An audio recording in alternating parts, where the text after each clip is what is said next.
You ask Tiger to solve. This deals with linear equations with one unknown.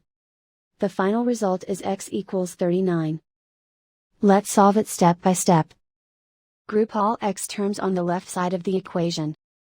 Add 7x to both sides. Simplify the arithmetic. Group like terms. Simplify the arithmetic.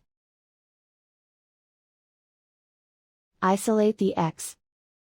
Divide both sides by 8.